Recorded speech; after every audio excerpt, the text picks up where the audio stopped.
없이 가운데도 김만수 시장 민선 있기 3주년 기자회견 참석해주신 기자 여러분께 감사드립니다. 지금부터 김만수 시장께서 시작과 끝 일자리 창출을 주제로 시정 주요 성과와 10대 역종 과제에 관한 브리핑이 있겠습니다.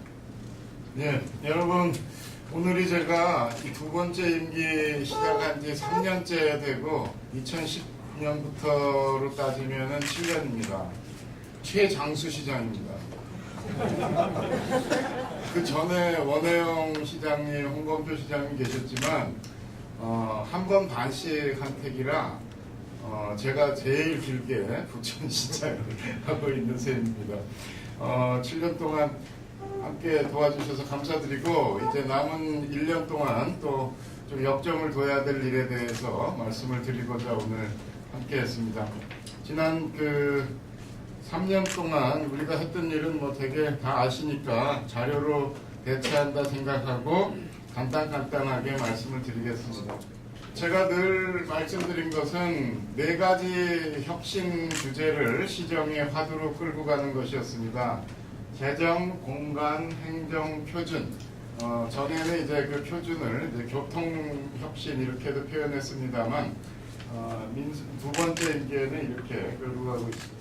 우리가 해야 될 일을 몇 가지 짚어보면은 역시 뭐 일자리 창출이 가장 중요한 일이고 작년도에 경기 일자리 재단을 유치한 데 힘입어 가지고 이제 그 도 단위의 제대로 된 기관 유치가 실제 우리 지역에 성과와 도움으로 나타날 수 있도록 올해부터 본격화되는 시기다 이렇게 이해해 주시면 되겠습니다. 도시재생은 문재인 정부도 굉장히 중요한 국정지표로 설정했고 5년간 이 어마어마한 1년에 10조씩 하기로 했나요? 네. 1년에 10조씩 5년 동안 50조의 재원을 투입해서 재생사업을 한다 이런 기조를 밝힌 바도 있는데 우리 부천이 뉴타운의 집권해제 이후로 여러 가지 분야에서 도시재생의 기법을 시행해 오고 있는 것은 문재인 정부와의 접목을 통해서 효과적인 시범사업의 유치가 가능할 것이다 이렇게 봅니다.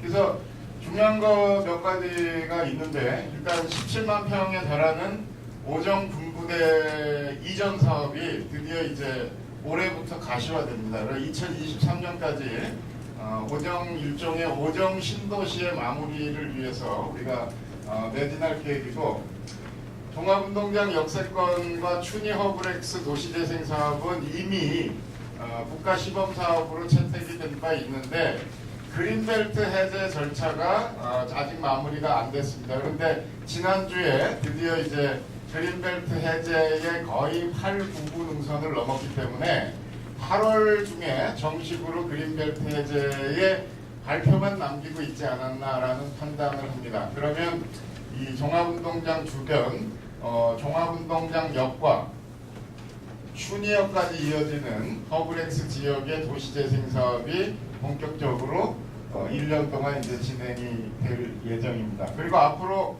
우리가 도시재생과 관련해 가지고 중요한 지역으로 꼽고 있는 것은 소사역 남북지역, 그 다음에 부천역 남부지역, 이쪽도 우리가 문재인 정부가 추진하고자 하는 도시재생의 시범사업 대상지로 그림을 좀 그려보는 1년이 될 거죠. 고등학교 무상급식에 대해서 검토를 해보겠습니다. 그러니까 확정적으로 말씀드리는 건 아니지만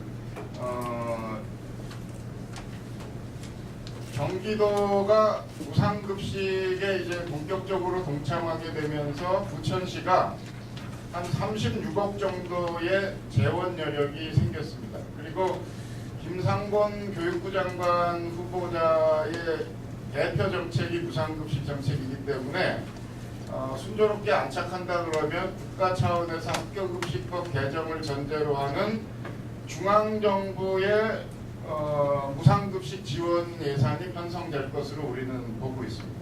이렇게 되면 우리가 1년에 200억 정도를 5대5 매칭으로 경기도교육청과 현재 3살부터 중학교까지 무상급식을 하고 있는데 거기서 현재 절감된 한 36억 또 중앙정부 정책에 의해서 절감될 얼마일지 모르지만 플러스 알파 요거를 가지고 고등학교 급식 재원으로 활용해 보고자 하는 계획을 세우려고 합니다. 그래서 한 40억 정도가 있으면은 한 학년을 할 수 있어요. 그러면 형편을 봐가지고 시의회와 잘 협의해서 내년부터는 가급적 고등학교 3학년부터 우선으로 무상급식을 해볼 수 있는 방법을 찾아보겠다. 이런 내용.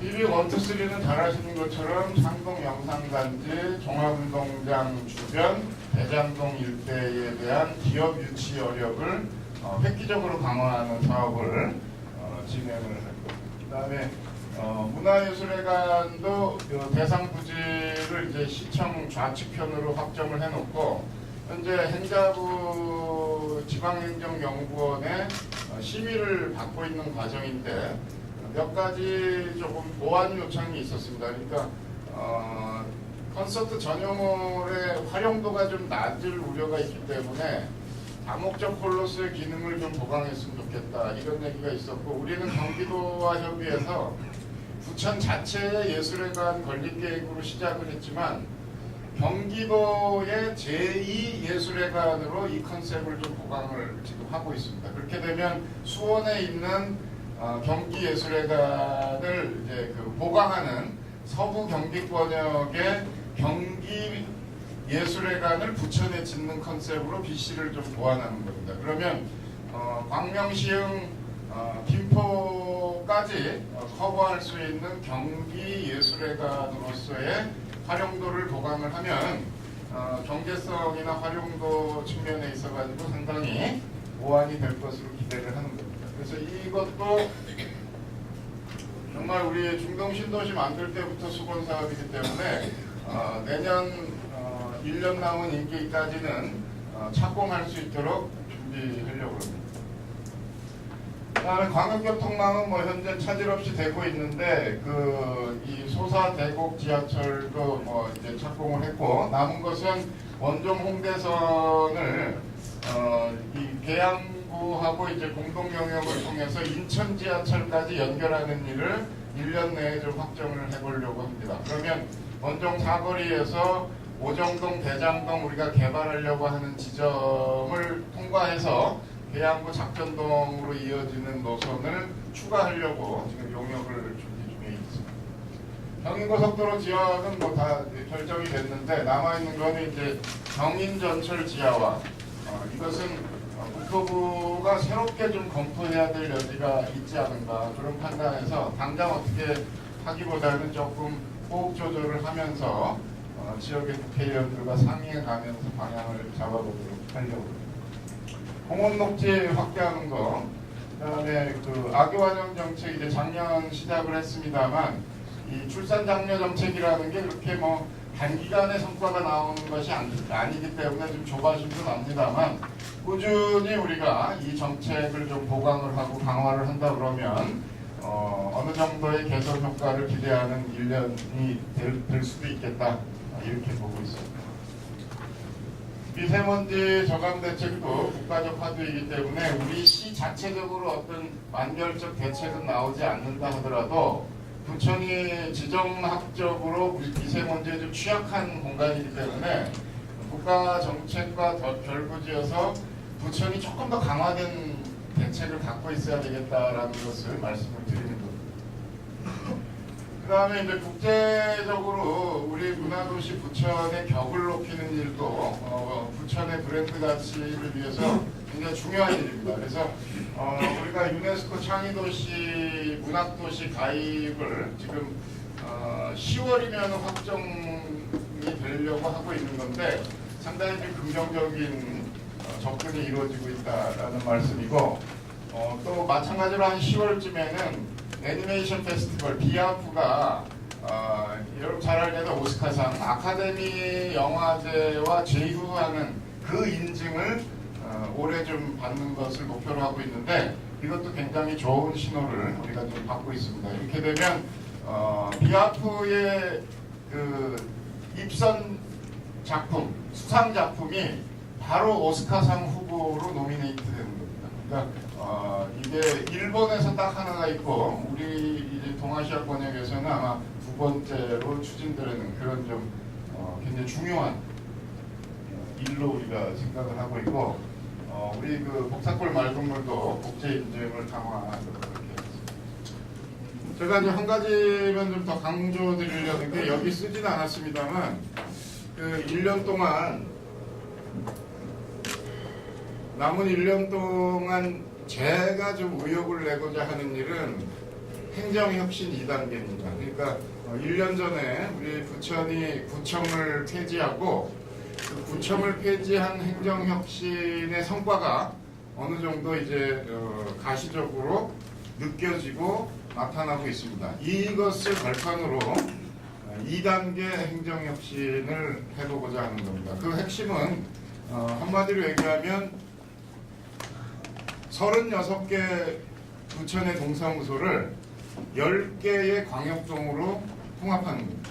그래서 지금 행정복지센터가 설치되어 있는 10개를 중심으로 나머지 일반동을 통합하는 일을 지금 준비를 하고 있습니다. 근데 이것은 뭐 서둘 일은 아니지만, 이렇게 함으로써 우리가 거둘 수 있는 행정 효과는 통합의 시너지가 분명히 구청 폐지할 때와 마찬가지로 있을 것이다 보고, 주민 입장에서도 이것이 불편하지 않도록 하는 장치들을 여러 가지로 보완하려고 합니다. 그리고 그 일반동이 없어지게 되면은 거기에는 이제 그 민원팀 같은 거를 배치해서 접근성의 문제를 좀 해결하고, 또 그 남는 공간을 백색관광실이라든지 작은 도서관이라든지 주민들이 원하는 공간으로 활용하면 훨씬 좋고, 지금 동에 한 20명 정도의 우리 직원들이 근무하고 계신데, 이분들이 행정복지센터에 통합해서 근무를 하게 되면 훨씬 더 다양한 행정 서비스를 집중적으로 배치해 갈 수 있겠다, 이런 생각을 합니다. 근데 두 가지 문제가 있습니다. 한 가지는 현재 시의원들의 정수를 확정하는 것이 동의 숫자와 연동되어 있습니다. 그래서 우리가 경기도의 시군구 의원 정수조례를 개정해서 광역동 추진의 경우에는 시의원 정수가 영향받지 않도록 하는 특례 조항을 조례에 좀 못 박으려고 하고 있고, 두 번째는 주민자치위원회나 이러저러한 단체들이 있습니다. 이 단체들이 동이 통합되게 되면은 굉장히 좀 반대를 합니다. 그것을 이제 우리가 피해가기 위해서 그건 다 그대로 하겠다는 겁니다. 그러니까 이 단체나 뭐 이런 것은 지금 있는 동별로 다 하고, 다만 거기 근무하는 공직자들만 집중시켜서 일을 하게 되면 우리 부천의 여건상 거리도 가깝고 또 여러 가지 IT 행정기법도 충분히 발달되어 있기 때문에 행정은 좀 집중화되고 자치는 분권화되는 이런 두 마리 토끼를 다 잡을 수 있지 않을까 하는 생각입니다. 그래서 올 연말까지 용역을 통해서 이 문제에 대한 갈피를 잡으면 내년 한 중반, 상반기 끝 무렵이나 이럴 때는 좀 그 시행할 수 있는 구체적인 안을 만들 수 있지 않을까 이렇게 생각하고, 이 행정혁신 2단계에 언론 여러분들의 좀 많은 관심과 지지를 좀 부탁드립니다. 이미 남경필 지사도 이런 행정혁신 차원에서 진행되는 의원 정수 변동은 특례로 인정해야 된다라는 이제 공감을 이룬 바가 있고, 김종석 대표위원이나 뭐 우리 지역의 의원들은 말할 것도 없고 공감하는 도의원들이 다수 있는 걸로 알고 있습니다. 그래서 최선을 다해서 도의회에서 이 문제가 잘 처리되기를 기대합니다. 인구가 그대로인데 우리 시의원 숫자가 주는 것은 대의성의 문제가 있는 것이기 때문에 그럼에도 불구하고 추진할 수는 없겠죠. 그래서 우리 이런 그 시민 대의성이 위축되지 않은 범위 내에서 이루어지는 것이 행정혁신일 거라고 봅니다. 상동 문제 가지고 이제 부평에서 자꾸 이제 시장 나와라 그럽니다. 근데 그거는 뭐 제가 못 나갈 일도 없죠. 근데 그 취지 자체가 협의를 하자라는 거면 뭐 얼마든지 좋은데, 지금 그쪽 얘기는 무조건 원천 반대한다라는 걸 전제로 해가지고 시장을 나오라 그러는 것은 뭐 무슨 얘기를 하자는 거냐, 그런 데 의구심을 가지고 있습니다. 그러니까 내용에 대해서 어느 정도 접근이 된다 그러면 얼마든지 제가 직접 대화할 수 있습니다. 마루광장이 노숙자 집합소 되는 것은 계획에도 좀 있었습니다. 뭐냐면 우리가 국제적으로 어떤 좀 관광지나 이런 데 명소 가봐도 다 노숙자나 이런 좀 버스킹이나 다 비슷하게 이렇게 모여드는 겁니다. 근데 이제 어떤 룰이 생기고 그분들도 이제 그게 무분별하게 진행됐을 때 어떤 효과를 가져오는지 분명히 이제 알고 있기 때문에 저는 조금 시간을 두면서 이 문제가 질서를 잡을 거다 이렇게 봅니다. 그런 것들을 좀 일률적인 단속이나 뭐 규제로만 해결될 일은 아니다 경험상 그렇게 보고 그것도 우리가 하나의 좀 안고 가야 되는 그런 요소라고 생각을 합니다. 네, 기타 궁금한 사항이 있으면 해당 실국장님께 질의해 주시기 바랍니다. 이상으로 기자회견 모두 마치겠습니다.